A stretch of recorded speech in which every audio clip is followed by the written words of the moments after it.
L'émir Abdelkadir el-Jazairi, tome 5, halte 191.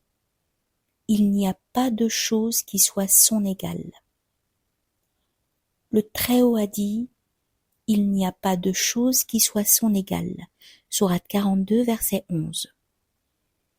Si dans ce passage, ka, comme, à valeur de mithl, égal, nous renvoyons à ce que nous avons déjà dit par ailleurs dans d'autres haltes. Si ka, comme, a simple valeur de particule de liaison, le verset a comme finalité de nier toute égalité avec le Très-Haut sous le rapport de sa fonction de divinité.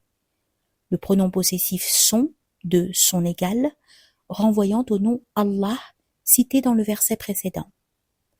Le nom Allah est considéré ici comme étant celui du degré de la fonction de divinité, qui est une qualification de l'essence transcendante, le pur mystère.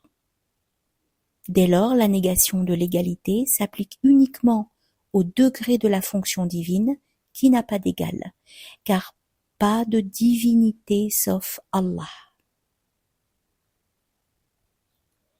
Dans cette formule sublime qui est celle de l'attestation de l'unité, Allah est le nom propre donné à l'essence transcendante. Ce n'est pas une qualification par un attribut. Si tel était le cas, cette formule sublime n'indiquerait pas la doctrine de l'unité, comme cela est unanimement reconnu. La fonction de divinité n'a pas de semblable, mais elle a un dissemblable dans l'adorateur qu'elle gouverne. Ce qui est nié, en l'occurrence, c'est le mithl, qui signifie l'égal, l'équivalent, et induit une association dans la réalité essentielle. Ainsi, Zaïd et Amr sont-ils égaux dans la mesure où ils participent tous deux à la nature humaine, tout en étant nécessairement différents l'un de l'autre? Mais le mathal, l'analogue, ou le semblable, ou le symbole, n'est pas nié par le verset, et n'est donc pas niable, car il n'implique pas une association dans la réalité essentielle. Il est seulement un support de manifestation par lequel Dieu apparaît, une autodétermination par laquelle il se détermine.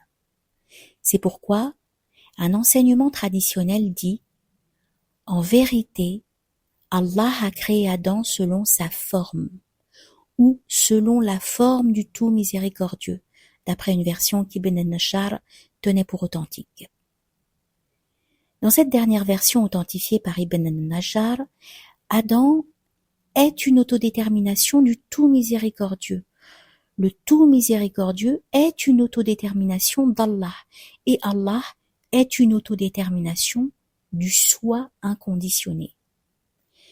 L'autodétermination est un mathal, un symbole, un semblable, un analogue, et non un mithl, un égal, un identique. Le Très-Haut a dit « Et il est celui qui commence la création et ensuite la renouvelle. Et cela est très facile pour lui. À lui le symbole suprême dans les cieux et la terre, et il est l'inaccessible, l'universellement sage. » Sourate 30, verset 27. Le signe de ce symbole, cette similitude, c'est l'inaccessibilité, la sagesse universelle.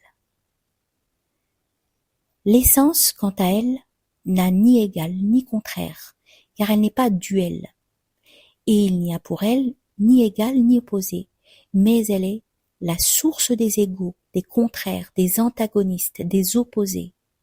Sans elle, on ne pourrait rien concevoir de toutes ces choses, on ne pourrait rien en exprimer, et nul ne pourrait les saisir. Malgré cela, il est impossible de donner un statut à l'essence parce que c'est au contraire par elle que subsiste tout statut, et parce que l'essence ne peut être l'objet d'aucune conception, sachant que le fait de donner un statut à quelque chose dépend de la conception que l'on s'en fait. Le fait que je dise « on ne peut la juger » ou « lui donner un statut » doit lui-même être nié, car il s'agit encore d'un jugement, mais celui-ci est nécessaire pour se faire comprendre. De même, l'essence ne peut être l'objet de science car on ne peut la concevoir, la conception étant le premier degré de la science. Mais en même temps, on On ne peut l'ignorer, car l'ignorance et la science ont le même objet, comme c'est le cas pour tout couple de contraires. Cependant, elle peut être conjecturée et imaginée.